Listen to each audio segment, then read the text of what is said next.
Hi! నేను మీ నర్మద. ఈరోజు chicken pulao చేసుకుందాం. పాతకాలం నాటి పద్ధతిలో చికెన్ పలావ్ చేసుకుందాం. చాలా ఈజీగా, తక్కువ టైంలో అయిపోయేటట్టు రెడీ చేసుకుందాం.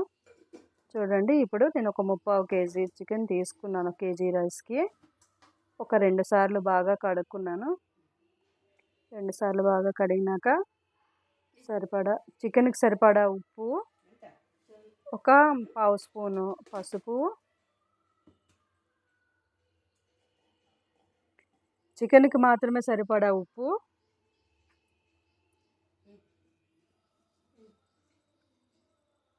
కారం మాత్రం కొంచెం ఎక్కువగానే వేసుకుందాం. ఒక 2 స్పూన్లు వేసుకుందాం. ఎందుకంటే మళ్ళీ రైస్‌లో వేసుకునే అవసరం ఉండదు. కొంచెం పచ్చిమిర్చిలు మాత్రం యాడ్ చేసుకుంటాం.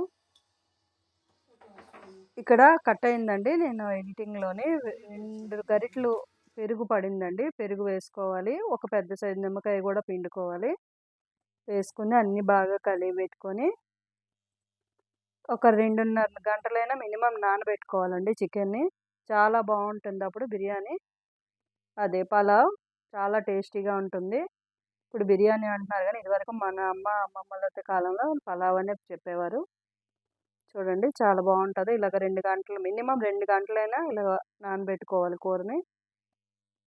దీనికి మజిల్ ముక్కల కన్నా బోన్ పీసెస్ అయితే బాగుంటాయండి. మజిల్ అందరూ తినడానికి ఇష్టపెట్టుకోరు కదా, సో బోన్ కంటెంట్ తీసుకుంటే బాగుంటుంది, బెటర్. దీన్ని క్లోజ్ చేసుకొని ఒక 2.5 అవర్స్ దగ్గర నానబెట్టుకుంటే బాగుంటుంది.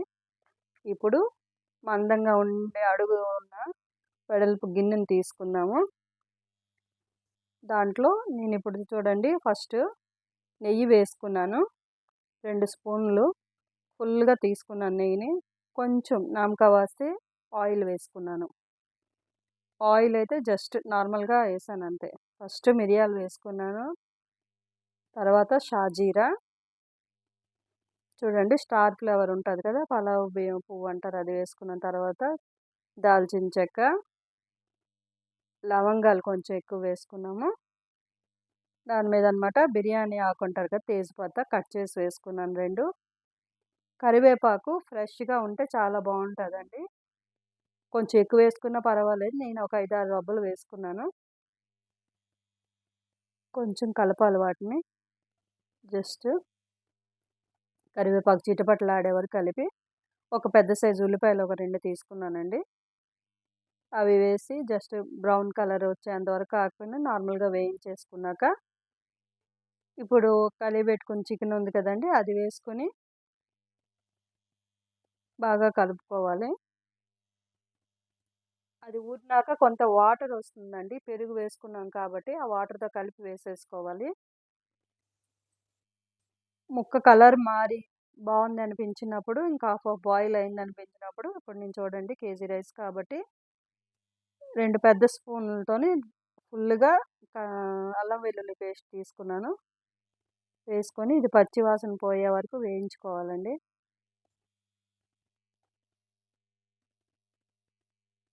ఇక్కడ చూడండి, మనం ఎంత టైం హైలోనే ఇది అవుతుంది కంటిన్యూస్గా. బట్ ఇంకా ఆ గ్రేవీ అలాంటిది కిందన ఉంటుంది చూడండి, కర్డ్ది అది అలానే ఉంటుంది, ఇంకా ఊరుతూనే ఉంటుంది. నేనైతే మూత పెట్టుకోలేదు, ఫ్లేమ్ తగ్గించుకోలేదు, హైలోనే అవుతుంది.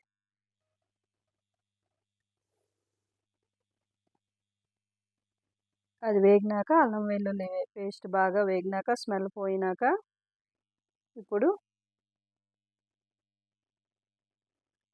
ఒక 2 పెద్ద సైజు టమాటాలు కట్ చేసి పెట్టుకున్నానండి, అవి వేసుకుందాం ఇప్పుడు.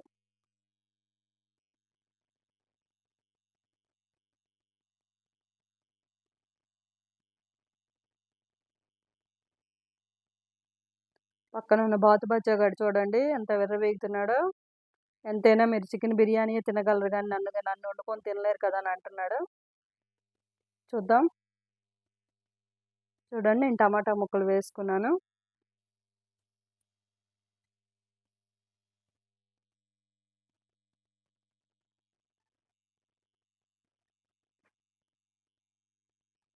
టమాటా ముక్కలు మెత్తబడేంత వరకు వేయించుకోవాలి.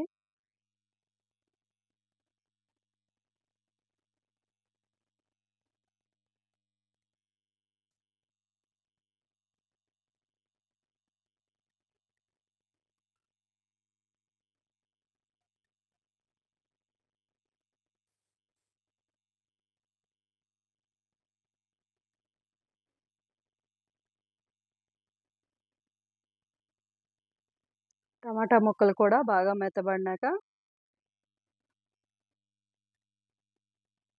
చూడండి వాటర్ అంతా ఎంతో కొంత ఎవాపరేట్ అయింది. ఇప్పుడు పచ్చిమిర్చీలు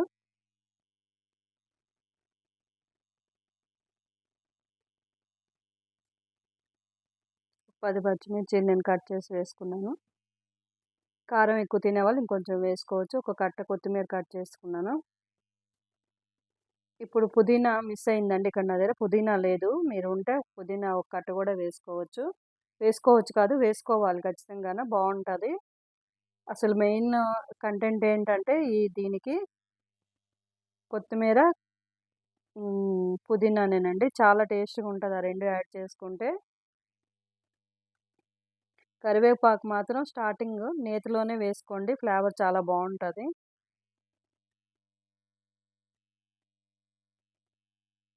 ఇవి వేగినాక కొంచెం అటు ఇటుగా జస్ట్ ఒక 2 నిమిషాల్లో వేగినాక రైస్‌కి సరిపడా వాటర్ ఏసుకోవాలండి.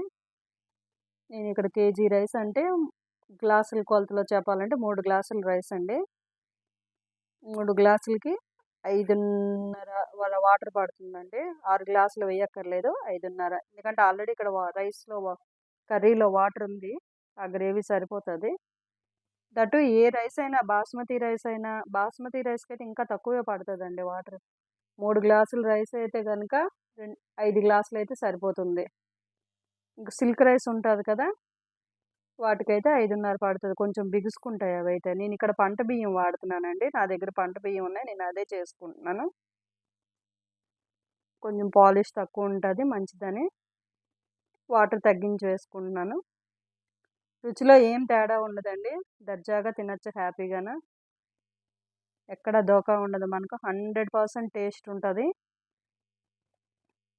మెయిన్ పిల్లలు, పెద్దవాళ్ళండి మేము చాలా మందికి ఇష్టపడదు కదా! బిర్యానీ అంటే మేమేం తింటాంలెండి. అలాంటి వాళ్ళు కూడా చాలా ఇష్టంగా తింటారు ఇది మాత్రం. ట్రై చేయండి ఖచ్చితంగాన. చూడండి నేను ఒక 5:30 గ్లాసులు వాటర్ తీసుకున్నాను. ఇప్పుడు మాత్రం బాగా కలుపుకోవాలండి. మరుగుతున్న టైంలోనే ఇంకా బాగా కలుపుకోవాలి. ఎందుకంటే ముక్కలన్నీ కిందన ఉండిపోతాయన్నమాట. ఇప్పుడు ధనియాల జీలకర్ర పౌడర్ ఒక స్పూను.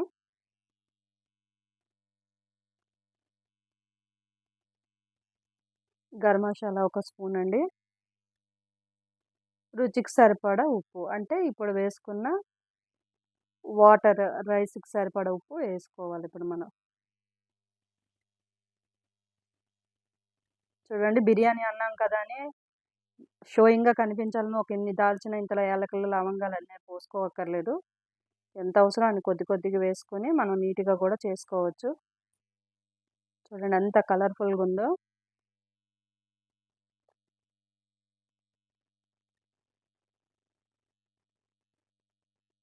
ఆల్మోస్ట్ వాటర్ అంతా బాయిల్ అయిపోయిందండి. టేస్ట్ చూసుకుందాం. ఈ సూప్ చాలా బావుంటదండి. ఇది సూప్ అనే అనుకోవచ్చు. చాలా టేస్ట్‌గా ఉంటది. టేస్ట్ చేసుకొని సాల్ట్ సరిపోయిందో లేదో చూసుకోవాలి. సరిపోయినాక ఒకవేళ మనం ఇంక రైస్ వేసేసుకోవడమే.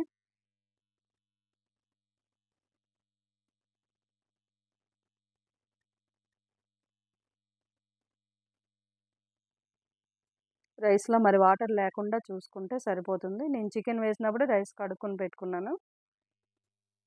జస్ట్ అలా వాటర్‌ని తేల్చేసి రైస్ తేల్చేసి అలా వేసుకుంటే సరిపోతది.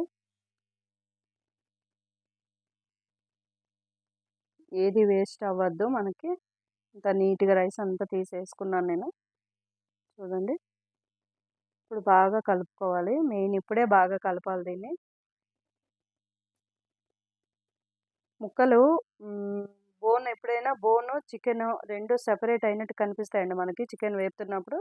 అప్పుడు ఇంక మనం వాటర్ పోసుకోవడానికి రెడీ అయిపోవాలి. ఇంకా లేదు అంటే చికెన్ మెత్తగా అయిపోతది. అలా కాకుండా ఉండాలంటే పీస్ టు పీస్ ఉండాలంటే అలాంటప్పుడు మనం ఇంకా వాటర్ యాడ్ చేసుకోవాలి.